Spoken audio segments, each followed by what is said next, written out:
Suasana kepanikan dan cemas dirasakan kerabat penumpang odong-odong yang terlibat kecelakaan dengan truk di Jalan Nasional Pantai Utara Jawa, Batang, Jawa Tengah. Sejumlah ambulans hilir mudik membawa korban kecelakaan ke puskesmas dan rumah sakit terdekat di sekitar lokasi kejadian.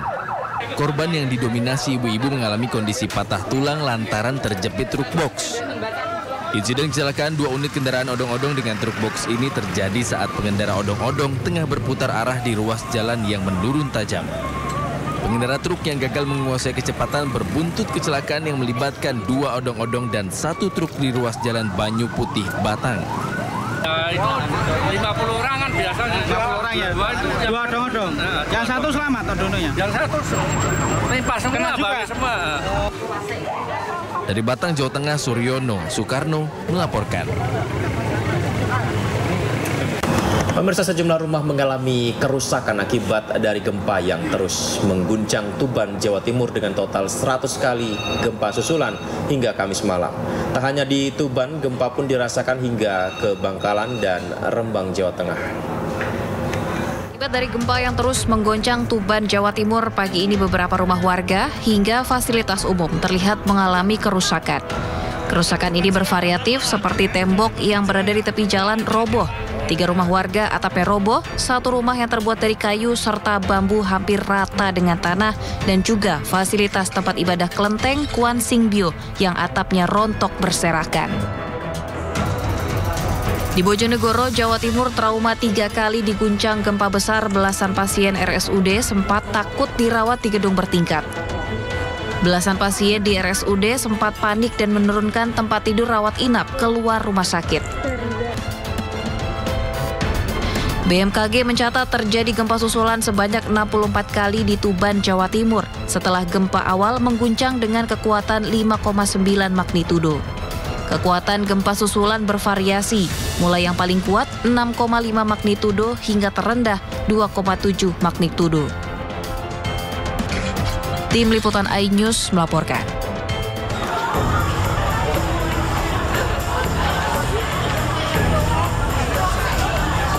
Panik akibat gempa, pekerja, pengunjung hingga pasien RSUD Sumberjo berhamburan lari keluar gedung. Sejumlah pengunjung rumah sakit mengaku gempa dirasakan sekitar 30 detik dengan tekanan yang cukup kuat.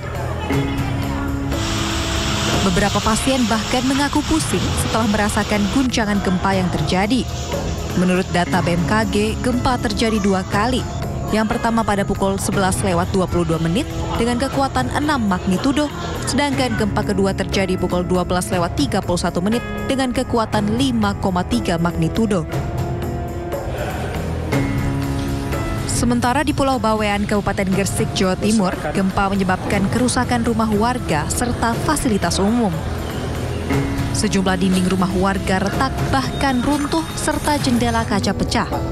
Hingga kini, Pusat Pengendalian dan Operasi BPBD Kabupaten Gresik masih terus melakukan pendataan dampak akibat gempa. Yang pertama itu dengan kekuatan 6 skala Richter, kedalaman 10 kilo atau 4 dangkal, dan sampai saat ini masih ada beberapa gempa susulan. Dan yang terakhir ini mungkin tadi di skala 5,3.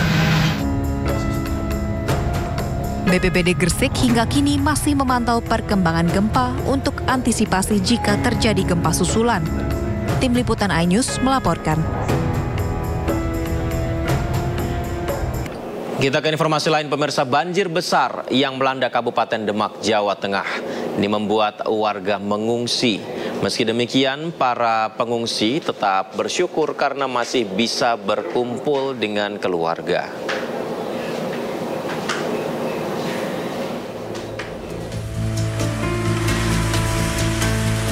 Banjir yang melanda Kabupaten Demak, Jawa Tengah sejak Jumat lalu masih merendam 89 desa di 11 kecamatan dan membuat lebih dari 24.000 warga terpaksa mengungsi.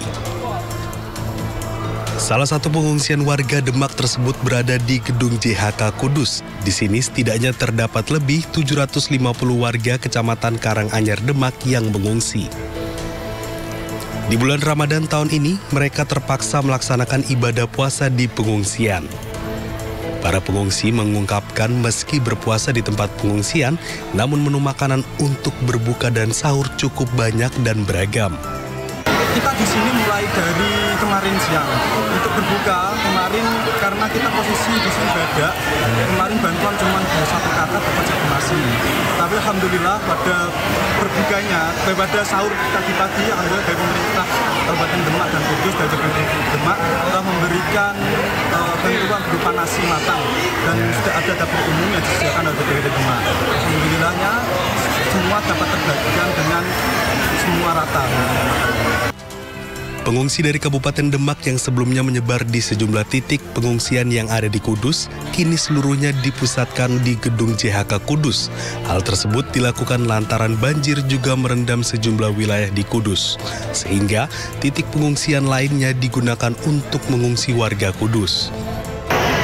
Untuk pengungsi yang dari Demak yang berada di gedung Haji Kabupaten Kudus, bukan mereka yang kami pindah dari tempat lain, karena memang ketika di gedung DPRD sudah penuh, kami buka kembali di JHK ini dan dalam waktu yang tidak terlalu lama sudah penuh dengan pengungsi yang dari Kabupaten Kudus. Sehingga sampai detik ini jumlah 762 sudah merupakan batas maksimal yang tidak mungkin nanti kami tambah lagi. Kini para pengungsi berharap perbaikan tanggul bisa segera selesai sehingga banjir bisa surut dan tidak terulang kembali. Mereka ingin kembali melaksanakan ibadah puasa seperti biasa, serta bisa berbuka puasa dan sahur dengan keluarga di rumah. Dari Demak, Jawa Tengah, Sukma Wijaya, iNews melaporkan. Presiden Joko Widodo meninjau lokasi terdampak banjir di Demak, Jawa Tengah. Presiden ingin memastikan perbaikan tanggul yang jebol ditangani dengan baik. Yang lebar itu yang jebol 16 meter, tadi malam jam 1 sudah tertutup, selesai dikerjakan selama 4 hari berturut-turut, siang malam, dan kita harapkan yang kedua, awan di atas juga telah dilakukan TMC sehingga bisa digeser ke arah laut. Ini juga akan sangat mengurangi hujan yang ada di Kabupaten Demak dan sekitarnya. Dan yang ketiga juga yang berkaitan dengan yang sudah turun dari 2 meter. Saya tadi mendapatkan laporan hampir semuanya sudah setengah meter, 50 cm, tetapi apapun itu tetap mengganggu aktivitas warga sehingga yang ketiga nanti akan kita lakukan pemompaan. Prihatin dengan kondisi warga terdampak banjir Demak, calon presiden nomor urut 3 Ganjar Pranowo mengunjungi para pengungsi. Ganjar mengajak setiap pihak untuk saling membantu menangani banjir di Demak.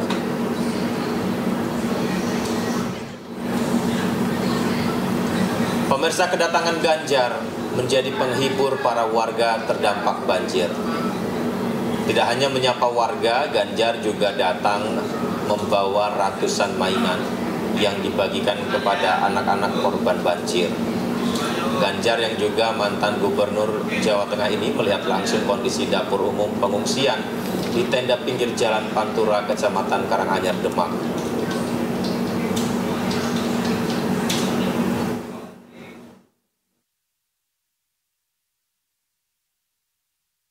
Saya pernah ada di sini gitu ya, sehingga hari ini bertemu dengan kawan-kawan, kemarin pada berkomunikasi, menceritakan kondisinya. Ya kita putuskanlah komunikasi dengan para relawan, yuk kita turun semua yuk. Gitu. Maka saya meminta kepada para relawan, bantulah banjir ini, ayo kita berdonasi, kita bergotong royong, mungkin yang punya bahan panganan, ya, makanan, yang punya keahlian soal kesehatan, periksalah mulai ada sakit-sakit kulit gitu ya, atau mungkin untuk kebutuhan perempuan, bayi, tolong. Terima kasih masih bersama kami. Pemirsa, massa dari Aliansi Pemuda Indonesia berunjuk rasa menolak politik dinasti di Solo, Jawa Tengah. Sementara di Yogyakarta, massa menolak hasil pemilu 2024 karena ada dugaan kecurangan. menyuarakan bahwa putusan MK melanggar etik karena menerima pencalonan Gibran. Selain itu, massa menyebut ada dugaan penyalahgunaan kekuasaan dalam pencalonan Gibran Rakabuming Raka.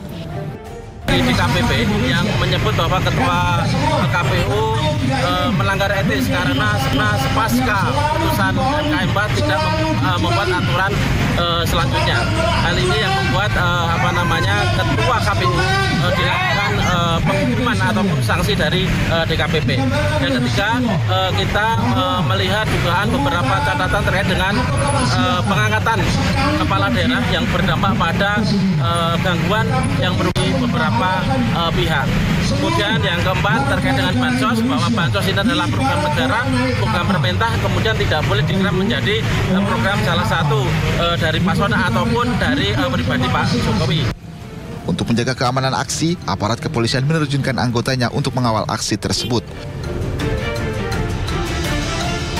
Prabowo Gibran pada periode mendatang harus menjadi. Aksi serupa juga digelar massa dari Koalisi Sejagat di Yogyakarta. Massa menyampaikan sejumlah tuntutan, salah satunya menolak hasil pemilu 2024. Dalam aksinya, massa membentangkan sejumlah spanduk raksasa di depan Tugu Golong Giling. Kemudian, sebagian dari mereka bergantian berorasi menyampaikan aspirasi.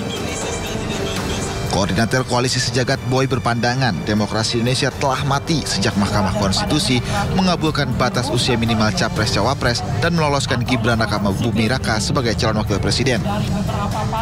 Kalau kita tahu sendiri bahwa Ketua MK sendiri, Anwar Usman, adalah paman dari Gibran, adik ipar dari Jokowi. Artinya apa? Ada konflik kepentingan di sini. Ada konflik kepentingan.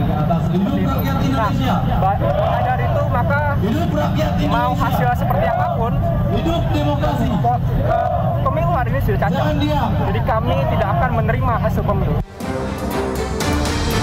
Selain menolak hasil pemilu, Koalisi Sejagat menuntut agar melakukan revisi terhadap Undang-Undang Pemilu dan Partai Politik oleh badan independen di bawah pengawasan sipil. Dari Yogyakarta, Galih Wisma, iNews melaporkan. Pemirsa, tim pemenangan nasional mendukung pasangan Ganjar Pranowo Mahfud MD mengajukan gugatan perselisihan hasil pemilu ke MK.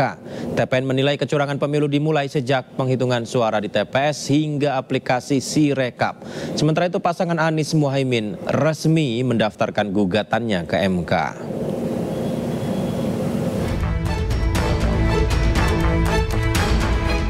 Pasangan Capres dan Cawapres nomor urut 3 Ganjar Pranowo Mahfud MD akan mengajukan gugatan perselisihan hasil pemilu 2024 ke Mahkamah Konstitusi. Gugatan tersebut rencananya akan didaftarkan pada 24 Maret ini.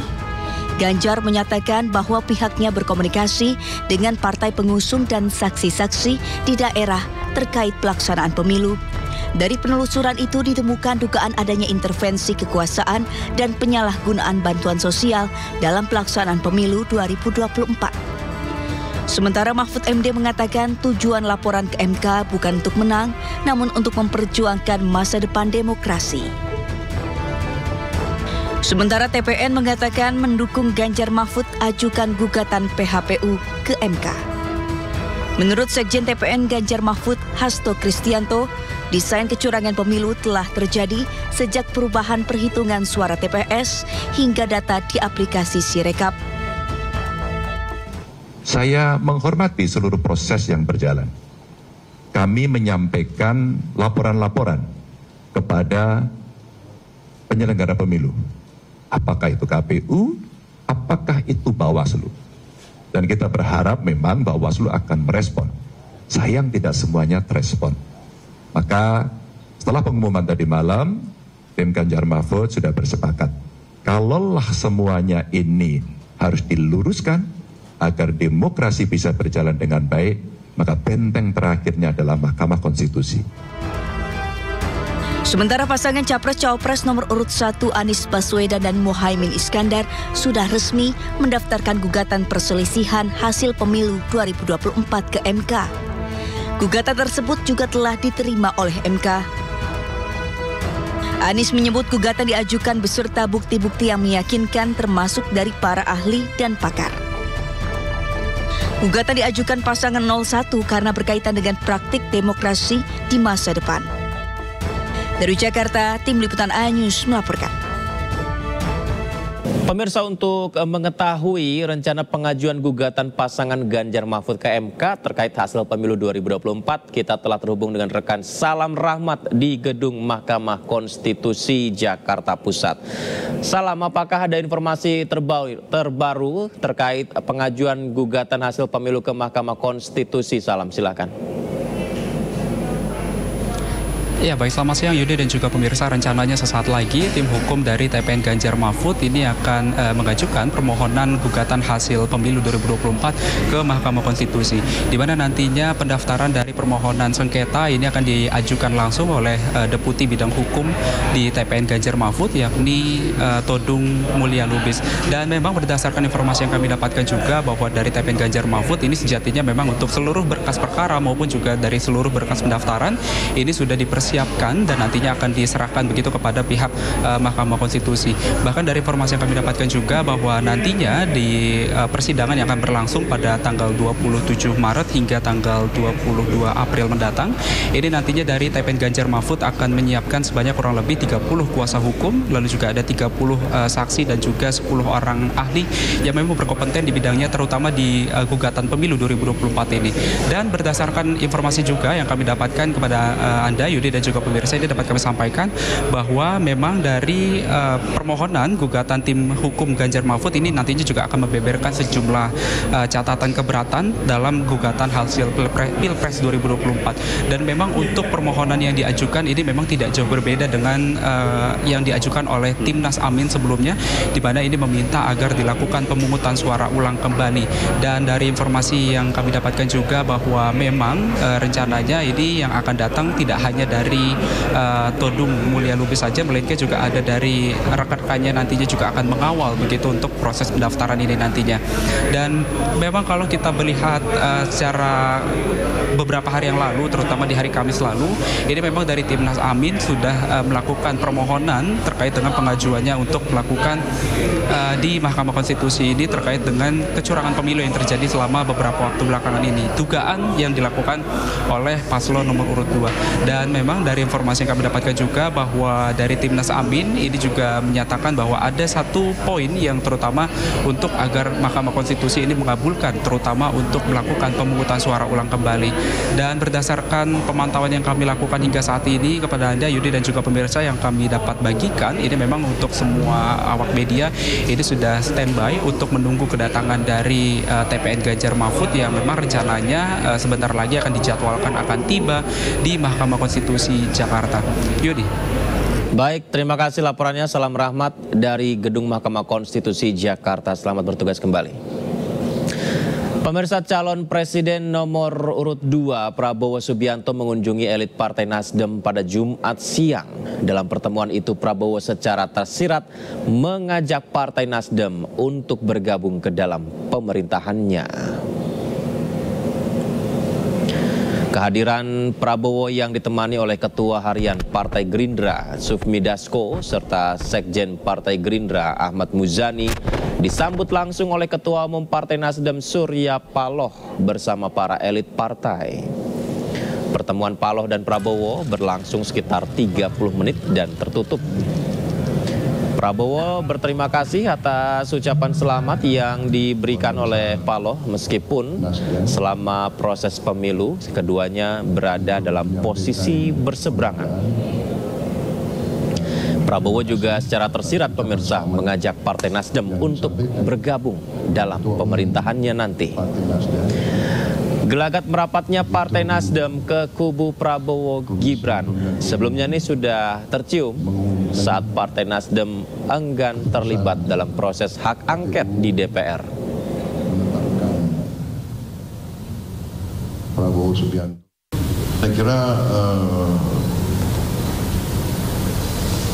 makna daripada peristiwa-peristiwa ini semua adalah bahwa bangsa kita telah berkembang menjadi bangsa yang dewasa, yang matang, dengan sistem demokrasi.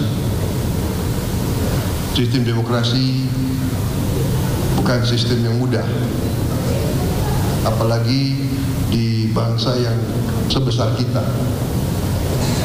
Kadang-kadang kita tidak paham dan tidak sadar bahwa negara kita sangat luas, sangat besar. Jumlah penduduk keempat terbesar. Luas wilayah hampir sama dengan Eropa Barat.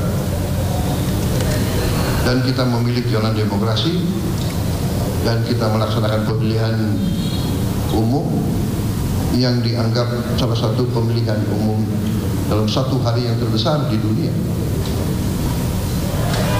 Kita tentunya masih banyak kekurangan. Kita paham bahwa masih harus kita perbaiki sistem kita. Ya. Tapi inilah proses